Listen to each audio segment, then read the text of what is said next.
지금 이 순간에도 누군가의 직업이 사라지고 있습니다. 하루아침에 해고 통보를 받는 게 아닙니다. 소리도 없이 서서히 그리고 돌이킬 수 없이. 여러분, 질문 하나 드리겠습니다. 지금 당장 해외여행을 예약한다면 여행사에 전화하시나요? 아마 대부분은 아닐 겁니다. 포털에서 직접 검색하고 직접 결제하죠. 그렇게 해서 여행사 직원 수십만 명이 일자리를 잃었습니다. 그런데 지금 일어나고 있는 일은 그때와 차원이 다릅니다. 에이전틱 AI라는 말 들어보셨습니까? 지금까지 우리가 쓰던 AI는 백과사전이었습니다. 질문하면 답을 줬습니다. 그게 전부였죠. 그런데 2026년 AI는 백과사전을 넘어섰습니다.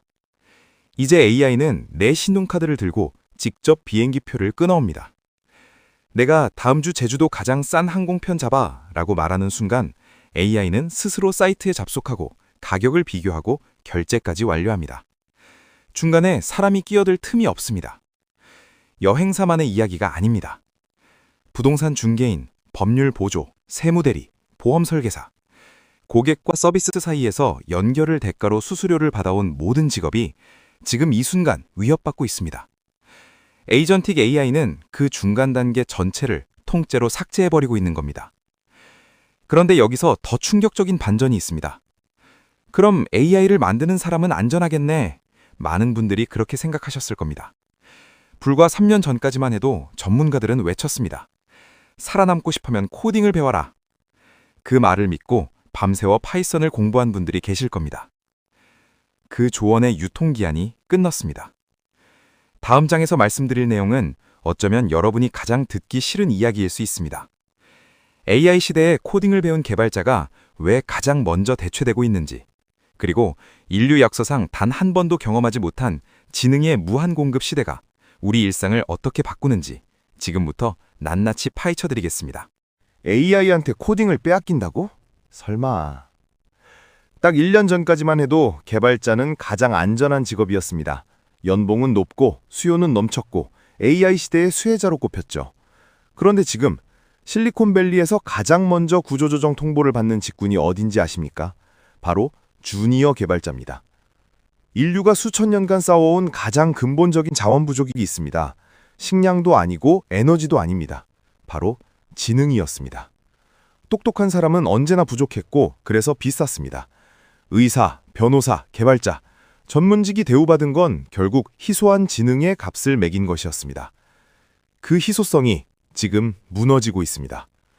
클로드, GPT, 제미나이, 이 AI들은 지금 이 순간에도 쉬지 않습니다. 밥도 안 먹고 퇴근도 없고 번아웃도 없습니다. 30시간 연속으로 코드를 짜도 집중력이 흐트러지지 않습니다. 실력도 매달 업그레이드 됩니다. 인간 개발자가 1년을 공부해서 따라잡으면 AI는 그 사이 또 달아나 있습니다. 문제는 속도만이 아닙니다. 비용입니다. 숙련된 시니어 개발자 1명을 고용하면 연봉에 복지에 사무 공간까지 1년에 수억이 나갑니다. AI는 그 일을 월 몇만 원에 처리합니다. 스타트업 창업자 입장에서 이건 선택의 문제가 아닙니다. 생존의 문제입니다. 그래도 AI가 완벽하진 않잖아요. 맞습니다. 하지만 여기서 우리가 놓치는 게 있습니다. 기업은 완벽한 AI를 기다리지 않습니다. 충분히 쓸만한 AI가 나오는 순간 움직입니다. 그 순간이 이미 왔습니다. 주니어 개발자가 하던 반복 작업, 문서화, 간단한 기능 구현, 이미 AI가 더 빠르고 저렴하게 해내고 있습니다. 그렇다면 우리에게 남은 건 무엇일까요? 기술을 쓰는 사람이 아니라 기술로 무엇을 할지 결정하는 사람. 코드를 짜는 사람이 아니라 코드로 만들 세상을 그리는 사람. 그 차이가 앞으로의 생존을 가릅니다. 그런데 여기서 더 무거운 질문이 남습니다. 전문직도 흔들리고 기술직도 위협받는다면 우리 소득의 미래는 어디에 있는 걸까요? 땀으로 버는 시대가 저물고 전혀 다른 방식으로 부를 쌓는 시대가 오고 있다는 이야기를 드리겠습니다. 불편하지만 지금 반드시 들어야 할 이야기입니다. 여러분, 솔직하게 물어보겠습니다. 지금 여러분의 소득에서 내가 일하지 않아도 들어오는 돈은 얼마나 됩니까? 월급, 사업 수익, 프리랜서 수입. 대부분은 내가 시간을 팔아야만 돈이 들어오는 구조입니다. 내가 아프면 끊기고 내가 쉬면 멈춥니다. 그 구조 자체가 지금 근본부터 흔들리고 있습니다. 역사적으로 노동소득과 자본소득의 비율은 대략 7대 3이었습니다. 일하는 사람이 더 많이 가져갔습니다. 그게 자본주의의 암묵적인 약속이었죠. 그런데 AI가 그 균형을 빠르게 깨트리고 있습니다. 생각해 보십시오. 공장에 로봇을 들여놓으면 그 로봇이 만들어낸 이익은 누구에게 갑니까? 노동자에게 가지 않습니다. 로봇을 소유한 사람, 즉 자본가에게 갑니다. AI도 똑같습니다. AI가 개발자 10명 몫을 해내면 그 10명의 연봉이 절약된 돈은 주주에게 돌아갑니다. 엔비디아 주주에게, 마이크로소프트 주주에게, 구글 주주에게. 지금 이 순간에도 자본은 자본을 가진 자에게로 흘러가고 있습니다. 그렇다면 우리가 할 수 있는 건 무엇일까요? 답은 단순합니다. 빨대를 꽂는 겁니다. AI로 돈을 버는 기업에 내 돈이 지분으로 들어가 있어야 합니다. 내가 잠을 자는 동안에도, 내가 아픈 동안에도 그 기업이 벌어들이는 수익의 일부가 내 통장으로 흘러들어와야 합니다. 이건 투자 권유가 아닙니다. 생존 전략입니다. 노동소득만으로 버티는 구조는 앞으로 10년 안에 점점 더 불안정해질 겁니다. AI가 대체하는 직무는 늘어나고 임금 협상력은 줄어들고 구조조정의 칼날은 더 빨라집니다. 그 흐름에 맞서 싸우는 게 아니라 그 흐름 위에 올라타야 합니다. 물론 쉬운 말처럼 들릴 수 있습니다. 투자할 돈이 어디 있어요? 맞습니다. 당장 여유 자금이 없는 분도 계실 겁니다. 하지만 방향이 틀리면 아무리 열심히 달려도 멀어집니다. 지금 당장 큰 돈이 없어도 방향만큼은 지금 잡아야 합니다. 그렇다면 구체적으로 어디에 빨대를 꽂아야 할까요? AI 인프라의 핵심 전쟁터가 지금 조용히 바뀌고 있습니다. GPU와 HBM의 시대가 저물고 전혀 새로운 반도체 경쟁이 시작됐습니다. 삼성과 하이닉스가 사활을 걸고 있는 그 기술. 잠깐, 퀴즈 하나 드리겠습니다. AI 시대의 가장 큰 수혜 기업은 어디일까요? 챗 GPT를 만든 오픈 AI? 아닙니다. 정답은 엔비디아입니다. AI를 훈련시키는 GPU를 만드는 회사죠. 그런데 지금 그 엔비디아조차 긴장하고 있는 다음 전쟁이 시작됐습니다. AI의 역사를 두 단계로 나눌 수 있습니다. 첫 번째는 학습의 시대입니다. AI에게 수억 개의 데이터를 먹여가며 훈련시키는 단계입니다. 이 단계에서는 엄청난 연산력이 필요합니다.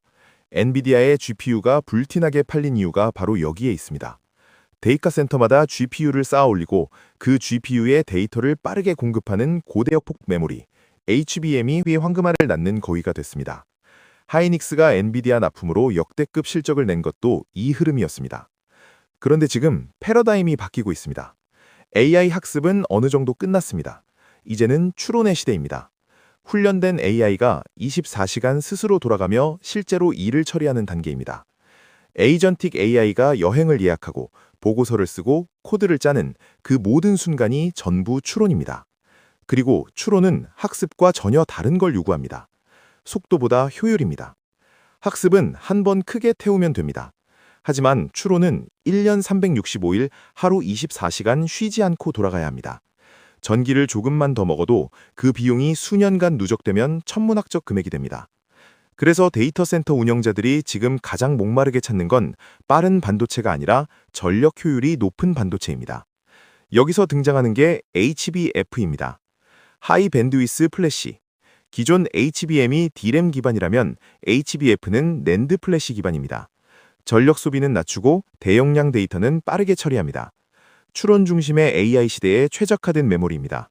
삼성과 하이닉스가 지금 이 기술에 사활을 걸고 있습니다.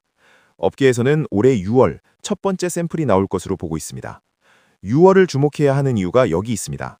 샘플이 나오는 순간 시장의 기대가 주가에 먼저 반영됩니다. 기술의 완성보다 방향의 확인이 먼저 움직입니다. 물론 투자는 항상 리스크가 따릅니다. 하지만 방향을 모르고 움직이는 것과 방향을 알고 움직이는 것은 전혀 다른 게임입니다. 그런데 여기서 한 가지 불편한 진실을 짚고 넘어가야 합니다. 지금 AI 인프라에 쏟아지는 투자 규모, 혹시 어느 정도인지 아십니까? 수치를 들으면 입이 벌어집니다. 그리고 이 숫자는 역사 속 어떤 버블과 놀랍도록 닮아 있습니다. 지금 우리가 버블 속에 있는지, 그리고 버블이 터진다면 어떻게 살아남아야 하는지 냉정하게 짚어보겠습니다. 버블이라는 말 무섭게 들리시죠? 하지만 오늘 드릴 이야기는 버블을 피하라는 게 아닙니다. 버블을 어떻게 이용하느냐입니다. 1999년을 기억하십니까? 닷컴 버블의 절정이었습니다. 인터넷만 붙이면 주가에 올랐고 수익 모델도 없는 회사가 수조 원의 가치를 인정받았습니다. 그리고 2000년, 거품은 터졌습니다. 나스닥은 80% 폭락했고 수많은 투자자가 전 재산을 잃었습니다. 그런데 그 잿더미 위에서 무슨 일이 일어났는지 아십니까? 아마존이 살아남았습니다. 구글이 태어났습니다. 그리고 그 버블 시대에 깔른 광 케이블이 이후 20년간 인터넷 문명의 고속도로가 됐습니다. 버블은 터졌지만 버블이 만든 인프라는 사라지지 않았습니다. 지금 AI 투자가 정확히 그 모습입니다. 마이크로소프트, 구글, 아마존, 메타, 이 네 회사가 올해 데이터 센터에 쏟아붓는 돈이 약 3,200억 달러, 우리 돈으로 430조 원입니다. 대한민국 1년 예산과 맞먹는 돈이 단 한 해에 AI 인프라로 들어갑니다. 이게 버블이 아니라면 무엇이겠습니까? 하지만 여기서 냉정하게 봐야 할 게 있습니다. 버블인지 아닌지가 중요한 게 아닙니다. 버블이 터진 후 누가 살아남느냐가 핵심입니다. 닷컴 버블 때 수천 개의 인터넷 기업이 생겼고 99%는 사라졌습니다. 하지만 살아남은 1%가 지금 세상을 지배하고 있습니다. 구글의 시가총액은 닷컴 버블 당시 전체 나스닥보다 큽니다. 패턴은 반복됩니다. 버블은 반드시 옵니다. 그리고 반드시 터집니다. 그 과정에서 과잉 투자된 인프라는 헐값에 시장에 남습니다. 1990년대 광 케이블 회사들은 망했지만 그 케이블은 땅속에 그대로 남아 있었습니다. 그 위에서 구글이 자랐고 넷플릭스가 자랐고 유튜브가 자랐습니다. 지금 깔리는 데이터 센터도 마찬가지입니다. 버블이 터지면 운영하던 회사는 쓰러지겠지만 서버는 남습니다. 전력망은 남습니다. 광 케이블은 남습니다. 그 위에서 우리가 지금 상상도 못하는 서비스가 태어날 겁니다. 버블을 두려워할 게 아니라 버블 이후를 살아남을 기업을 골라야 합니다. 문제는 어떻게 고르느냐입니다. 좋은 기업을 골라도 타이밍이 틀리면 소용없습니다. 그리고 2026년은 타이밍을 판단하기 가장 어려운 해가 될 겁니다. 미중 정상회담, 연준 의장 교체, 미국 중간선거, 시장을 뒤흔들 변수들이 한꺼번에 몰려오고 있습니다. 이 격변의 해를 어떻게 읽고 어떻게 포트폴리오를 지켜야 하는지 구체적으로 짚어보겠습니다. 2026년 달력을 한번 펼쳐보겠습니다. 4월 미중 정상회담, 5월 연준 의장 교체, 11월 미국 중간선거, 이 세 가지가 한 해에 몰려있는 건 우연이 아닙니다. 그리고 이 세 가지가 동시에 시장을 흔들 때 편안하게 앉아있을 수 있는 자산은 거의 없습니다. 먼저 트럼프를 읽어야 합니다. 트럼프는 지금 두 가지를 동시에 원합니다. 금리를 낮추는 것, 그리고 물가를 잡는 것입니다. 얼핏 들으면 말이 됩니다. 금리가 낮아지면 경기가 살아나고 관세를 조정하면 수입 물가가 내려가니까요. 하지만 시장은 그렇게 단순하지 않습니다. 관세를 올리면 물가가 오르고 물가가 오르면 연준은 금리를 내릴 수 없습니다. 트럼프가 원하는 두 가지가 서로 충돌하고 있습니다. 그 충돌의 피해는 시장이 고스란히 받습니다. 5월 파월 의장이 물러납니다. 새로운 연준 의장이 자리에 앉는 순간 시장은 그 사람의 모든 발언을 현미경으로 들여다볼 겁니다. 금리 인하 신호인지 동결 신호인지 단어 하나하나에 주가가 출렁입니다. 새 의장 취임 초기는 역사적으로 변동성이 가장 높은 구간 중 하나였습니다. 그리고 11월 중간 선거가 옵니다. 트럼프 입장에서 중간 선거는 사활이 걸린 판입니다. 의회 과반을 지키지 못하면 남은 임기 내내 발이 묶입니다. 그래서 선거 전까지 경기 부양에 총력을 기울일 겁니다. 주가를 올리고 실업률을 낮추고 유권자에게 성과를 보여줘야 합니다. 이 압박이 정책을 왜곡하고 왜곡된 정책이 시장에 또 다른 충격을 만듭니다. 정리하면 2026년은 방향을 예측하기 어려운 해입니다. 오를 것 같다가 꺾이고 꺾일 것 같다가 반등합니다. 이런 장세에서 가장 위험한 건 올인입니다. 한 방향에 모든 걸 걸면 틀렸을 때 회복할 기회가 없습니다. 포트폴리오를 넓게 펼쳐야 합니다. AI 인프라, 에너지, 방어적 배당주, 서로 다른 방향으로 움직이는 자산을 함께 들고 가는 것, 그게 변동성 장세의 기본입니다. 그런데 여기서 많은 분들이 놓치는 게 있습니다. 본인 자산은 챙기면서 자녀에게는 아무것도 물려주지 못하는 경우입니다. 돈이 아닙니다. 돈보다 훨씬 오래가는 것, AI 시대를 살아갈 무기를 물려줘야 합니다. 코딩도, 영어도 아닌 앞으로 100년을 살아갈 우리 아이들에게 진짜 필요한 단 하나의 능력이 무엇인지 알아보겠습니다. 자녀에게 코딩을 가르치고 계십니까? 혹시 수학 올림피아드, 영재원, AI 특기 교육, 이런 곳에 투자하고 계신 분 계십니까? 그 마음 충분히 이해합니다. 내 아이만큼은 이 격변의 시대에서 살아남길 바라는 마음이죠. 그런데 오늘 드릴 이야기가 조금 불편하게 들릴 수 있습니다. AI가 모든 정답을 내놓는 시대에 정답을 빨리 찾는 능력은 더 이상 경쟁력이 아닙니다. 생각해 보십시오. 지금 챗 GPT에게 어떤 수학 문제를 던져도 3초 안에 풀어냅니다. 코딩 문제도 논술 문제도 마찬가지입니다. 우리가 자녀에게 10년을 투자해서 키운 능력을 AI는 3초에 해치웁니다.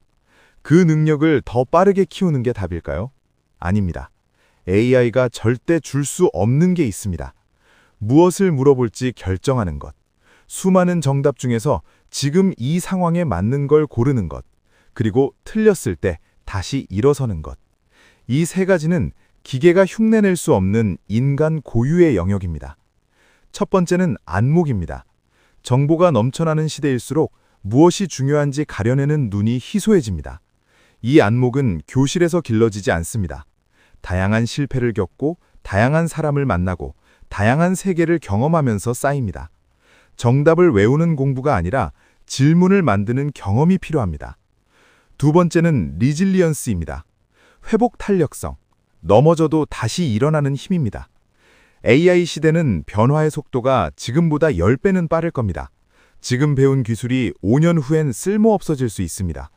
그때 무너지지 않으려면 실패를 견디는 근육이 미리 만들어져 있어야 합니다. 그 근육은 어릴 때부터 작은 실패를 반복하면서 길러집니다. 그리고 세 번째, 가장 구체적인 조언을 드리겠습니다. 자녀에게 장기 투자의 경험을 선물하십시오. 용돈 일부를 떼어 ETF 하나를 사게 하십시오. 그리고 10년을 묻어두게 하십시오. 주가가 떨어지는 날 불안해하는 경험, 그럼에도 버티는 경험, 그리고 기다림이 보상받는 경험. 이 세 가지를 어릴 때 몸으로 익힌 아이는 어떤 시대가 와도 흔들리지 않습니다. 코딩보다 100배 중요한 게 이겁니다. 변하지 않는 것에 투자하는 겁니다. 기술은 바뀝니다. 도구는 바뀝니다. 하지만 판단하는 힘, 버티는 힘, 그리고 다시 일어서는 힘. 이건 어떤 시대에도 녹슬지 않습니다.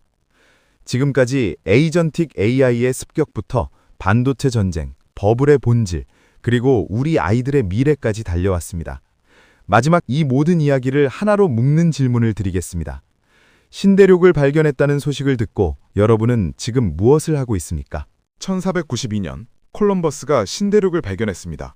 그 소식이 유럽에 퍼졌을 때 사람들의 반응은 세 가지였습니다. 믿지 않는 사람, 흥미롭다며 구경하는 사람, 그리고 짐을 싸서 배에 오른 사람. 그로부터 100년 후 세상을 바꾼 건 세 번째 사람들이었습니다. 지금 AI가 정확히 그 순간입니다. 신대륙이 발견됐습니다. 소식은 이미 퍼졌습니다. 그런데 여러분은 지금 어디에 서 계십니까? 뉴스를 보며 고개를 끄덕이고 있습니까? 유튜브 영상을 보며 흥미롭다고 생각하고 있습니까? 아니면 지금 당장 짐을 싸고 있습니까? AI는 도구가 아닙니다. 망치나 계산기처럼 쓰다가 내려놓는 물건이 아닙니다. AI는 새로운 문명입니다. 농업혁명이 인류의 삶을 바꿨고 산업혁명이 도시를 만들었듯 AI는 지금 인간이 시간을 쓰는 방식 자체를 다시 쓰고 있습니다. 이 문명의 전환 앞에서 관망은 곧 뒤처짐입니다. 그렇다면 배에 오른다는 게 구체적으로 무엇일까요? 거창하게 시작할 필요 없습니다. 오늘 당장 AI로 내 업무 하나를 대신 시켜보십시오. 보고서 초안을 맡겨보십시오. 거래처 이메일을 대신 쓰게 해보십시오. 아이디어 회의를 AI와 먼저 해보십시오. 처음엔 어색합니다. 결과물이 마음에 안 들 수도 있습니다. 하지만 그 어색함을 견디고 반복한 사람과 한 번 해보고 포기한 사람의 격차는 6개월 후 선명하게 갈립니다. 더 나아가고 싶다면 만들어 보십시오. 코딩을 몰라도 됩니다. 지금 AI는 말만 하면 앱을 만들어줍니다. 내가 매일 쓰는 엑셀 작업을 자동화하는 도구, 내 고객에게 맞춤 메시지를 보내는 시스템, 내 블로그 컨텐츠를 정리하는 봇, 이 모든 걸 코드 한 줄 몰라도 AI와 대화하면서 만들 수 있는 시대가 됐습니다. 실행이 곧 경쟁력입니다. 마지막으로 한 말씀 드리겠습니다. 이 영상을 끝까지 보신 여러분은 이미 다릅니다. 대부분의 사람들은 AI가 무섭다고, 복잡하다고, 나중에 알아봐야겠다고 미룹니다. 하지만 여러분은 지금 이 자리에서 직접 마주하고 있습니다. 그 선택이 이미 첫 번째 차이를 만들었습니다. 노동의 종말을 두려워하지 마십시오. 두려움은 관망을 낳고 관망은 뒤처짐을 낳습니다. 대신 이렇게 생각하십시오. 지금 이 문명의 전환점에서 나는 구경꾼이 아니라 참여자가 되겠다고. 배를 만드는 사람이 되지 않아도 됩니다. 일단 배에 오르십시오. 신대륙은 이미 거기 있습니다. 먼저 도착하는 사람이 먼저 심습니다. 지금 당장 시작하십시오.